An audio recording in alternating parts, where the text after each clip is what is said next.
오늘은 내 영혼은 안전합니다 라는 제목으로 함께 말씀을 나누기 원합니다.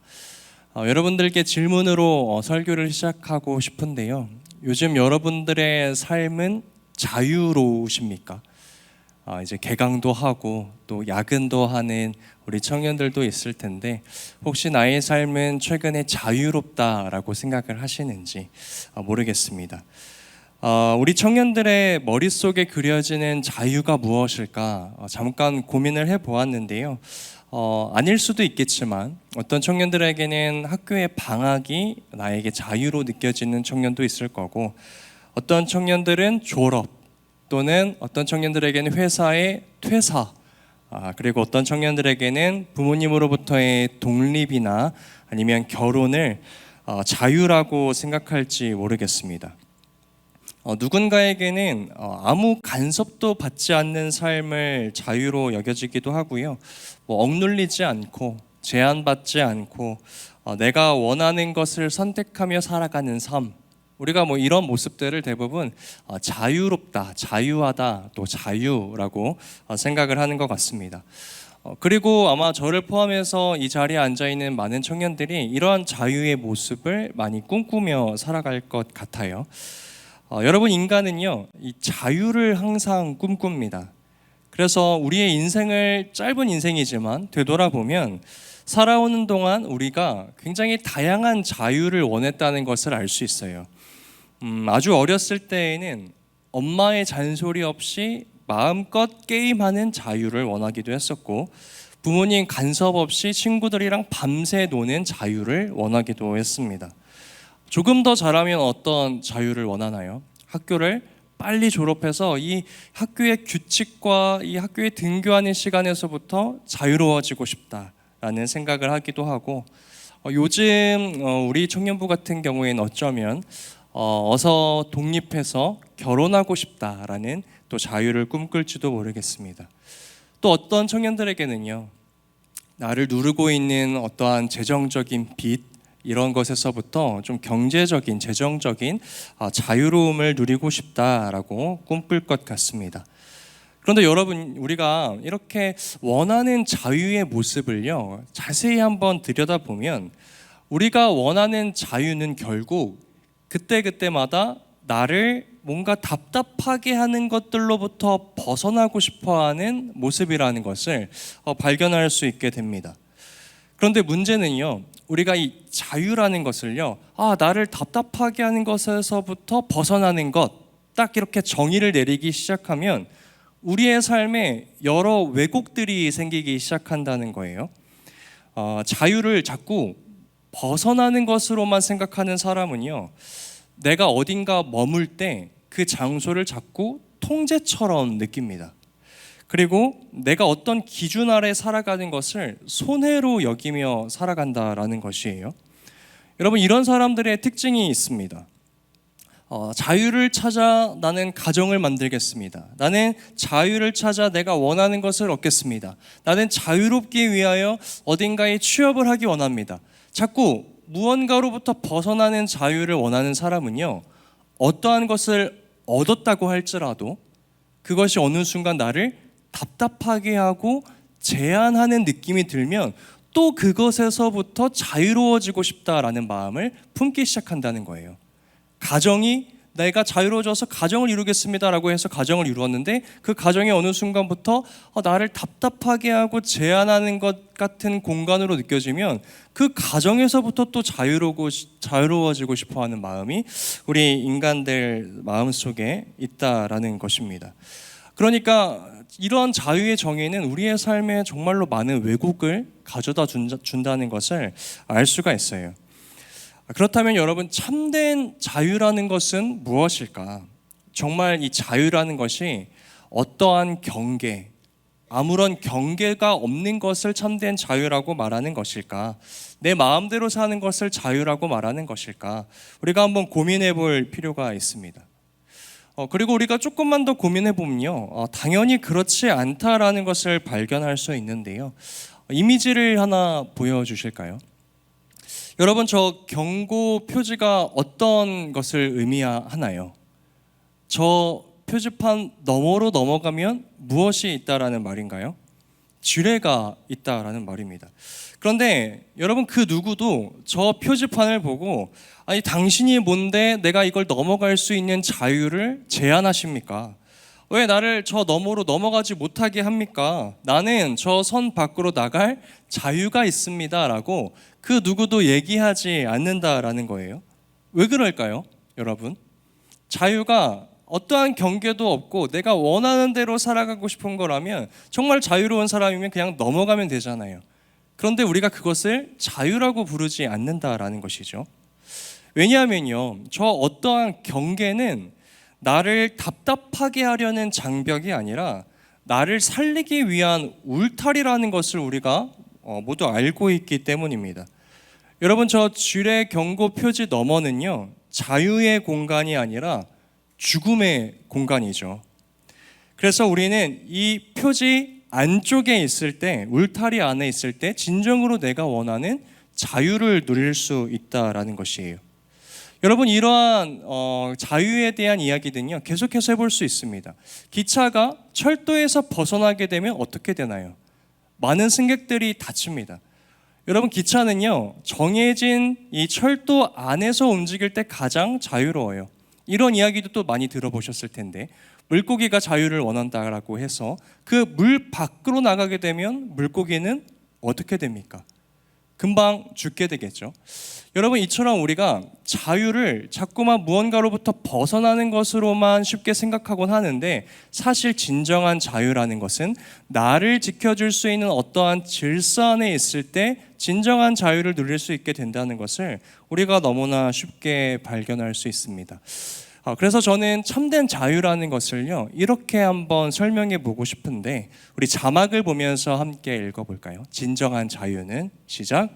진정한 자유는 상태가 아니라 나를 살리는 질서 안에 머무는 상태입니다 라고 설명해 보고 싶어요.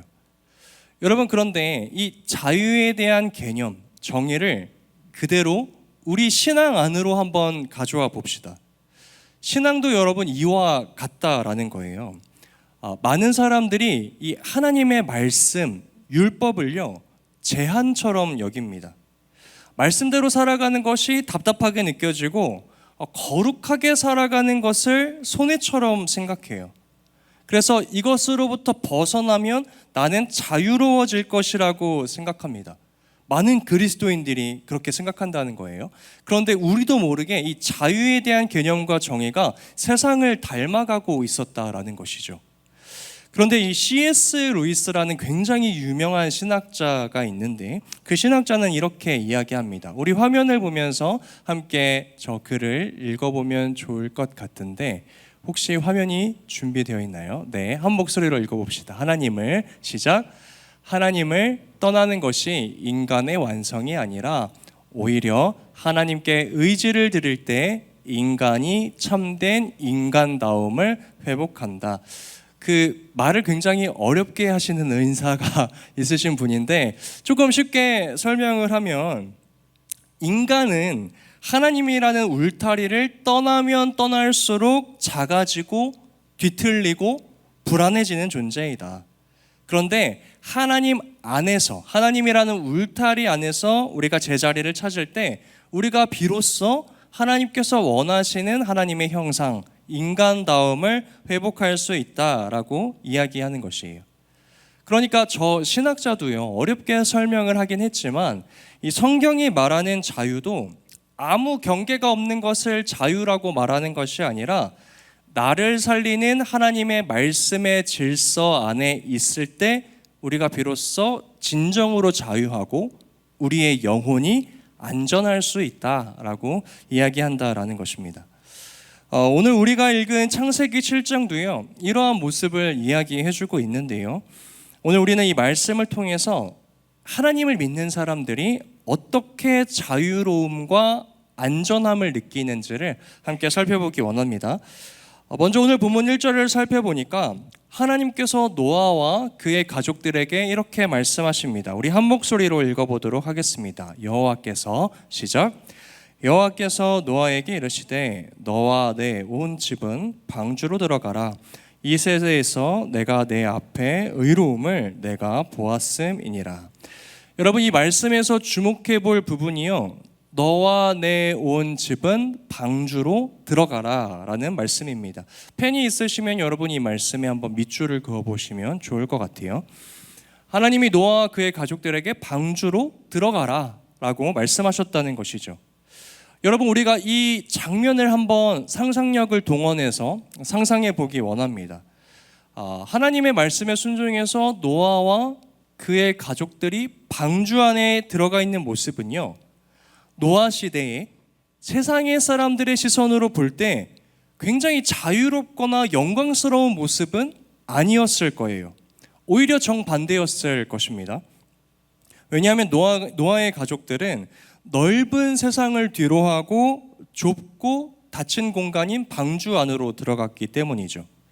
여러분, 이 방주라는 공간은요, 그냥 딱 듣기만 해도 내가 뭐 마음대로 나갈 수도 없고 그 공간이 바깥처럼 넓어서 마음대로 돌아다닐 수도 없는, 내 뜻대로 움직일 수도 없는 공간을 의미합니다. 그래서 어쩌면 세상 사람들 눈에 저 노아가 이 땅에 하나님의 심판이 임한다고 하더니 마치 저 방주에 갇혀있는 모습이 저들이 하나님께 심판받는 것 같네 라는 생각이 들었을 수도 있습니다. 그런데 여러분, 우리가 이 노아의 이야기를 잘 알고 있잖아요. 우리는 이 이야기에 놀라운 반전이 숨어 있다는 것을 이미 알고 있습니다. 세상 사람들이 볼 때 노아와 노아의 가족들은 방주 안에 들어가 있어서 자유를 잃어버린 것처럼 느껴졌어요. 그런데 하나님께서 주실 진정한 자유와 생명은 세상이 아니라 그 방주 안에 있었다라는 것입니다. 왜냐하면 7일 후에 세상은 하나님의 심판하시는 홍수로 멸망당할 것이기 때문이었어요. 여러분, 세상 사람들은요, 저 방주보다 우리가 지금 여기에 있는 바깥 세상이 더 넓고 자유롭지라고 이야기했지만 노아에게 있어서 그 방주는 이곳이야말로 하나님의 생명이 머무는 공간이었다라는 말입니다. 그런데요, 여러분, 이 하나님의 반전이 오늘 우리의 삶에도 동일하게 적용된다는 것을 아십니까? 노아와 그의 온 가족들이 하나님의 부르심에 반응해서 방주로 모였듯이 오늘 이 자리에 모인 우리 모두도 하나님의 부르심에 반응해서 주의를 구별하여 거룩하게 지키기 위하여 이 예배의 자리에 모였습니다. 여러분, 노아 시대의 사람들처럼요, 세상 사람들, 여러분들의 친구들을, 하나님을 믿지 않는 여러분들의 지인들은 이렇게 모여있는 우리의 모습을 보고 질문할 수도 있을 것 같아요. 왜 그곳에 모여 있느냐? 왜 거기에 있어서 자유롭지 않은 삶을 살아가고 있느냐? 그 시간에 바깥 세상, 더 넓은 세상에서 더 즐겁게, 더 자유롭게, 더 너의 마음대로 살아갈 수 있지 않느냐? 이것이 방주 안에 들어가 있는 노아와 그의 가족들에게 던진 세상 사람들의 목소리였다라는 것입니다. 그리고 동시에 오늘 이 자리에 모여있는 우리에게 던져지는 세상의 질문이기도 해요. 그런데 여러분, 저는 우리 청년들이 이 세상의 질문 앞에서 흔들리지 않게 되기를 소망합니다.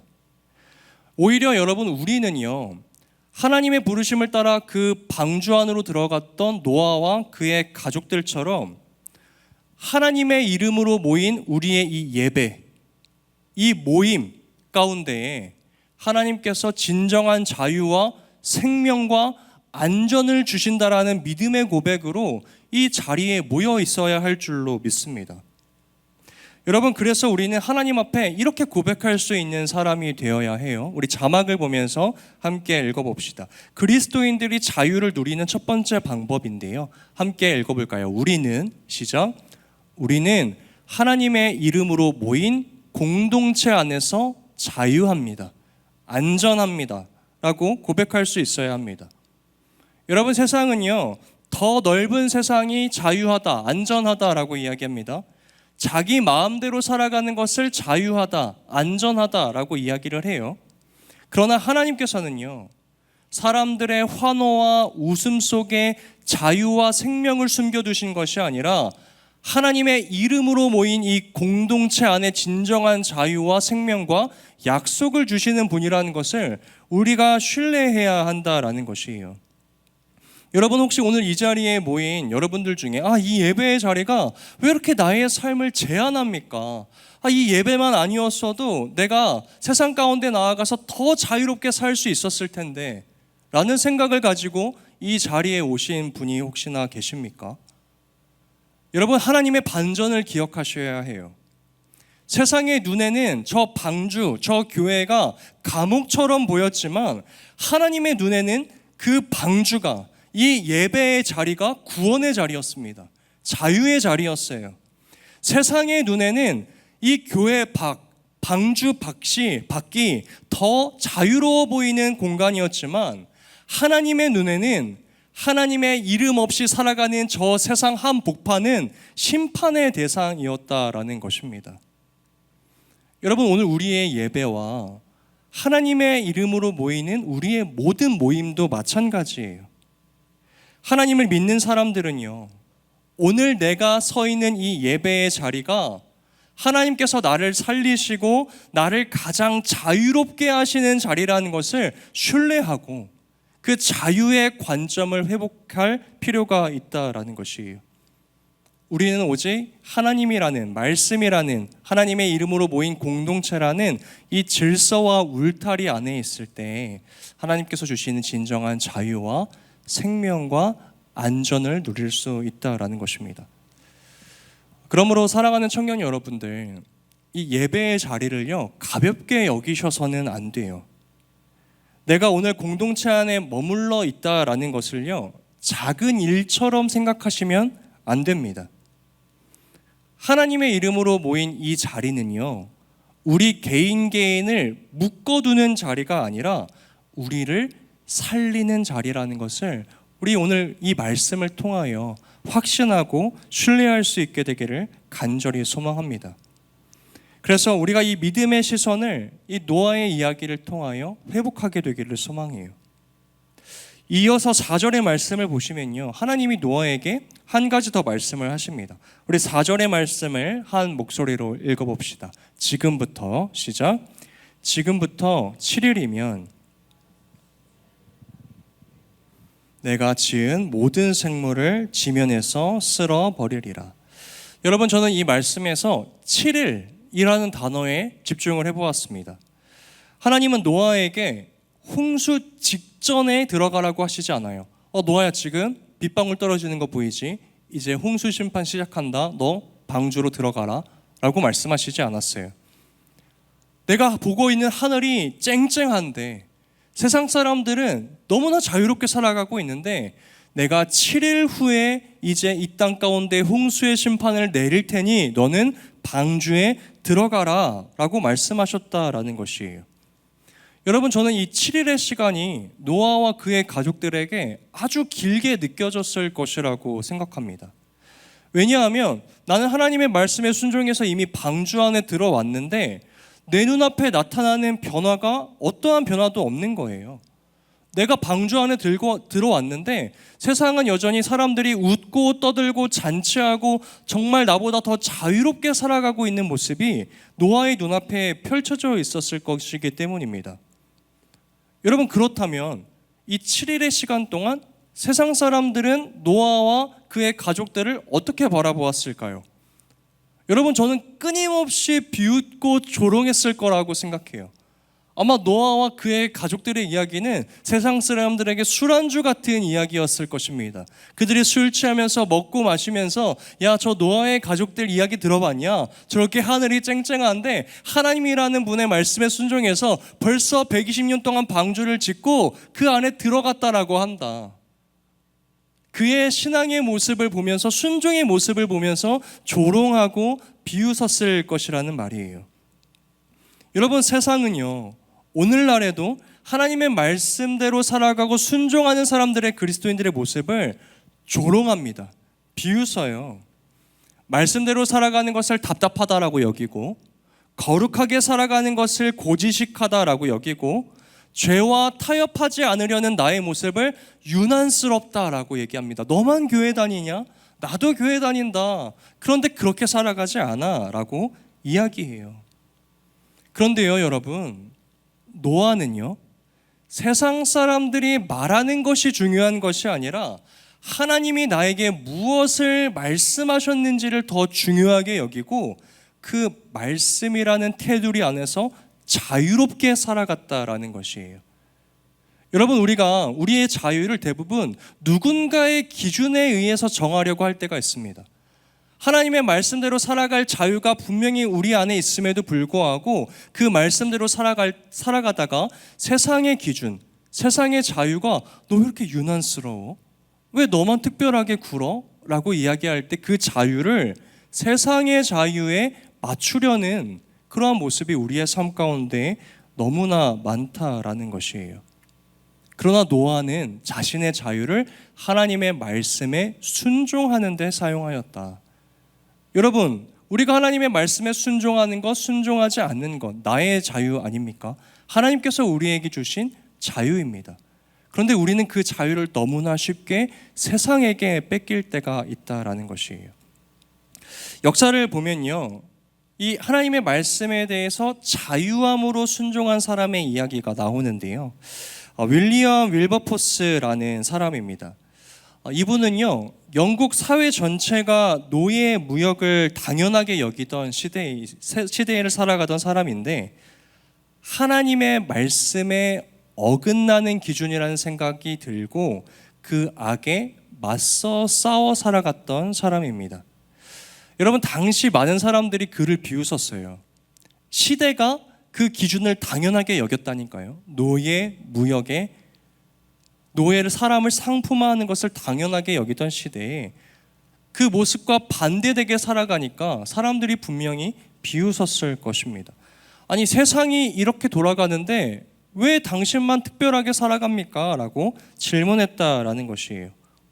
그런데 시간이 흘렀을 때 결국 옳았던 것은요, 사람들의 많은 박수 소리가 아니고 사람들의 큰 함성 소리가 아니고 하나님의 말씀이 옳았다라는 것이 많은 사람들에게, 온 열방에 드러나게 되었습니다. 여러분, 기억하셔야 해요. 우리가 믿음의 청년으로 이 시대를 살아갈 때 하나님의 말씀에 순종하며 살아가잖아요. 그런데 순종은요, 언제나 시대의 박수 소리를 받지 못합니다. 그러나 순종은 하나님의 생명을 가지고 있는 모습이라는 것을 우리 믿음의 청년들이 발견하고 깨닫게 되기를 간절히 소망해요. 여러분, 세상 사람들이 낭떠러지로 걸어가면서 웃고 박수치고 이 길이 옳다라고 하면 여러분, 그 길을 따라가시겠습니까? 하나님의 말씀의 기준대로 살아갈 때 세상이 모두 그렇게 살아간다라고 할지라도 우리는 하나님의 말씀에 생명이 있음을 믿습니다. 그렇게 자유를 사용할 수 있는 것이 하나님을 믿는 자들의 모습이라는 것입니다. 그러나 하나님의 말씀, 날마다 조롱받는 자리처럼 보이죠. 그러나 그 끝에 결국 생명의 길이 있음을 믿으면서 우리가 그 진리의 울타리 안에서 자유로운 청년들이 되길 간절히 소망합니다. 그렇게 그리스도인들이 자유를 누리는 두 번째 방법, 우리 자막을 보면서 함께 읽어봅시다. 시작. 우리는 하나님의 말씀에 순종함으로 자유합니다. 안전합니다. 세상이 박수치고 웃음이 넘치는 그 자리가 우리의 영혼이 안전한 자리가 아니라 오늘 이 자리에 모인 청년들은 오직 하나님의 말씀에 순종함이라는 그 질서 안에서 자유를 누리고 생명을 경험하는 믿음의 청년들 되시기를 예수님의 이름으로 축복합니다. 이제 마지막으로 오늘 우리가 함께 읽은 본문은 아니었지만 창세기 7장 10절의 말씀을 보시면요, 드디어 노아 시대의 땅에 홍수의 심판이 시작됩니다. 그런데 이 홍수 위에 떠 있는 방주의 모습을요, 성경이 이렇게 표현하는데요. 우리 창세기 7장 17절과 18절의 말씀 한 목소리로 읽어봅시다. 홍수가 땅에, 시작. 홍수가 땅에 40일 동안 계속된지라 물이 많아져 방주가 땅에서 떠올랐고 물이 더 많아져 땅에 넘침에 방주가 물 위에 떠다녔으며. 여러분, 떠다녔으며 라는 부분에 여러분들 혹시 펜이 있으시면 표시를 해보시면 좋을 것 같아요. 노아와 그의 가족들이 탄 방주에는 아주 큰 특징이 하나 있었는데, 그 방주에는 방향을 조정할 수 있는 키가 없었다라는 것입니다. 그 방주는 노아가 직접 몰 수 있는 배가 아니었다라는 말이에요. 그러니까 이 사람의 능력으로 방향을 바꿀 수 있는 구조가 아니었다라는 말입니다. 이 방주는요, 하나님의 인도하심을 따라 그저 떠다닐 수밖에 없었어요. 여러분 생각해 봅시다. 세상이 물에 다 잠겼어요. 나는 방주에 몸을 띄었습니다. 그런데 그 배를 내가 조정할 수 없습니다. 내가 앞으로 어떻게 나아가야 할지도 몰라요. 그리고 앞으로 나의 삶이 어떻게 될지도 모릅니다. 여러분, 이것이 우리의 신앙의 모습과 너무나 닮아 있지 않습니까? 세상이 볼 때 그 방주는 너무나 위태로워 보여요. 그런데 세상 사람들이 보기에 저 그리스도인들은 보이지 않는 하나님을 믿는다라고 하는데, 그 하나님을 의지한다라고 하는데, 그거 너무 위태로운 거 아니야? 내가 원하는 삶, 내가 원하는 자유를 얻기 위해서는 내가 내 삶을 컨트롤할 수 있어야지, 내가 내 삶을 계획할 수 있어야지 라고들 말합니다. 그런데 저들은 방향 키가 없는 것 같고 그저 물에 떠서 표류하는 것 같아 보여. 하나님이 그들의 삶을 인도하신데, 하나님이 자신들의 삶에 가장 선하고 완전한 것들을 이루신데, 마치 우리의 신앙은 세상이 보기에 노아와 그의 가족들이 탄 키가 없는 방주의 모습처럼 보인다라는 것입니다. 그런데 노아와 그의 가족들에게 있어서 그 방주의 키가 있고 없고는 중요하지 않았어요. 노아와 그의 가족들에게 중요한 것은 그 방주가 누구의 손 안에 있었느냐입니다. 여러분, 지금 노아와 그의 가족들이 탄 방주는요, 하나님의 손에 붙들린 방주였다라는 것입니다. 홍수 위에서 출렁출렁 위태로워 보였지만 온 열방 가운데 그 방주가 가장 안전한 장소였다라는 것이에요. 왜냐하면 하나님이 그 방주를 다스리고 계셨고, 노아와 그의 가족들은 하나님을 온전히 의지했기 때문입니다. 저는 오늘 이 이야기를 읽는데요, 여러분 많이 유명한 미켈란젤로의 조각 피에타가 떠오르더라고요. 이미지를 하나 보여주시면 감사하겠습니다. 성지순례를 가서 저 조각상을 직접 보기도 했었는데, 여러분 이 작품은요, 십자가에서 죽으신 그 예수님의 몸이 마리아의 품에 안겨 있는 장면을 담고 있습니다. 여러분 겉으로 보기에 어때요? 세상 사람들이 보기에 죽어 있는 사람입니다. 그저 실패자, 패배자처럼 보여요. 무너진 것 같고 끝난 것 같고 아무 희망이 없어 보입니다. 여러분 이 모습이요, 이 시선이요, 세상이 하나님을 믿는 우리를 바라보는 시선이라는 것이에요. 나를 위해 살아가도 모자랄 이 시간에 하나님을 위하여 자신의 시간을, 인생을 드리고 그분을 위하여 모여있고 그 말씀에 순종하며 손해를 입으며 살아가는 사람들, 세상이 보기에 우리 그리스도인들은 마치 십자가에서 죽으신 예수님이 마리아에 눕혀있는 모습처럼 다 죽은 것 같고 실패한 것처럼 보이는 모습이라는 것입니다. 여러분, 그러나 하나님께서는요, 예수 그리스도의 그 십자가 구원으로 말미암아 이 땅의 모든 죄인들을 구원하시기 위한 놀라운 역사를 준비하고 계셨습니다. 성경은요, 저 자리에서, 예수님이 십자가에 달리신 그 자리에서 하나님의 구원이 시작되었다라고 이야기한다라는 것이에요. 방주도 마찬가지예요. 키가 없고 흔들리고 불안해 보였지만 그 방주는 하나님의 손 안에 있었기 때문에 가장 안전했다라는 것입니다. 여러분, 그렇다면 이 신앙의 원리, 성경의 원리를 오늘 우리의 삶 가운데에도 동일하게 적용해 봅시다.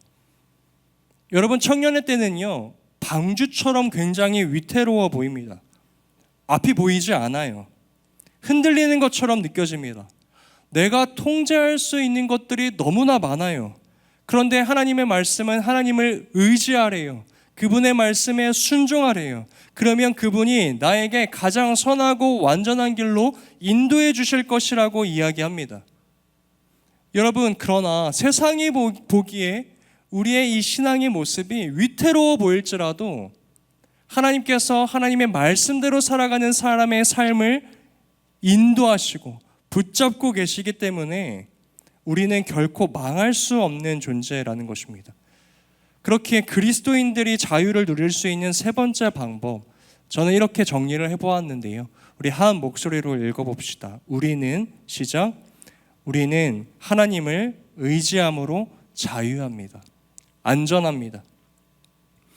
여러분, 세상은 누군가에게 의지하는 것을 약함이라고 말하지만요, 복음은 하나님을 의지하는 것만이 가장 깊은 믿음이고 가장 안전한 자유라고 이야기합니다.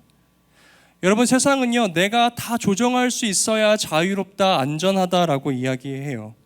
그러나 성경은 하나님께 맡길 수 있을 때 가장 자유롭다, 안전하다라고 이야기합니다. 그러므로 사랑하는 청년 여러분, 오늘 이 자리에 앉아있는 우리 청년들은 내 손에 내가 방향을 정할 수 있는 키가 있어야만 안전하다라는 그 마음을 내려놓으시길 바랍니다. 내 계획이 완벽해야만 평안하다라는 마음을 내려놓으시길 바라요.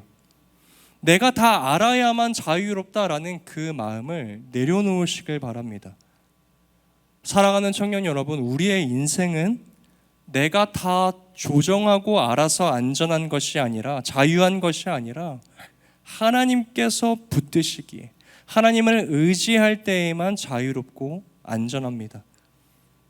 그러므로 하나님을 의지하는 것은 자유를 잃는 것이 아니라 가장 완전한 자유 안으로 들어가는 것임을 기억하는 저와 모든 청년부 되시길 간절히 소망합니다. 말씀을 맺으면서 노아 시대의 사람들이 그토록 외쳤던 그 자유의 끝에는 어떠한 모습이 있었는가? 우리 누가복음 17장 27절의 말씀을 한 목소리로 읽고 설교를 마무리하려고 합니다. 노아가 방주에, 함께 읽겠습니다. 시작. 노아가 방주에 들어가던 날까지 사람들이 먹고 마시고 장가들고 시집가더니 홍수가 나서 그들을 다 멸망시켰으며. 여러분, 예수님이 하신 말씀이었어요. 세상이 자유하다, 이곳이 구원이다 라고 말했던 그 자리는 심판의 자리였습니다. 그러나 그들은 하나님의 심판이 임할 때까지 먹고 마시고 장가들고 시집가고 자기들이 원하는 자유의 모습대로 살아갔다라는 것이에요. 그 끝은 그들의 영혼 가운데에 심판이 내려졌습니다. 그들의 영혼은 안전하지 않았어요. 그러므로 사랑하는 여러분, 우리는 이 예수님의 말씀을 기억하면서 또 노아와 그의 가족들의 모습을 기억하면서 자꾸만 우리에게 바깥으로 나아오라라는 그 세상의 손짓, 그 세상의 자유보다 하나님이 부르시는 이 예배의 자리, 하나님의 이름으로 모인 이 공동체의 모임을 더 자유롭게 선택하실 수 있는 믿음의 청년들 되시길 소망합니다. 세상이 박수치는 세상의 기준과 자유로움보다 하나님께서 기뻐하시는 말씀의 순종을 자유함으로 선택하실 수 있는 믿음의 청년들 되시길 간절히 소망해요. 내 손에 내 인생의 키를 꽉 쥐고 있으려는 그 자유, 세상의 자유함보다 하나님, 나의 인생을 주님의 손에 맡겨드립니다라는 우리만이 가질 수 있는 신앙의 자유로움을 선택할 수 있는 믿음의 청년들 되시기를 간절히 소망합니다. 여러분, 이 신앙의 자유를 올바르게 회복할 때 우리의 영혼은 비로소 안전합니다. 간절히 바라고 소망하기는 오늘도 예배의 자리로 모이는 청년들, 그리고 세상의 조롱 앞에서도 하나님의 말씀 앞에 순종하는 청년들, 그리고 하나님만 의지하는 청년들, 이 청년들 가운데 하나님께서 세상이 알 수 없는, 세상이 줄 수 없는 자유와 평안을 주시게 될 줄로 믿습니다. 이러한 자유를 선택하는, 이러한 안전 가운데로 들어가는 우리 새한 라이즈 되시기를 예수님의 이름으로 축복합니다.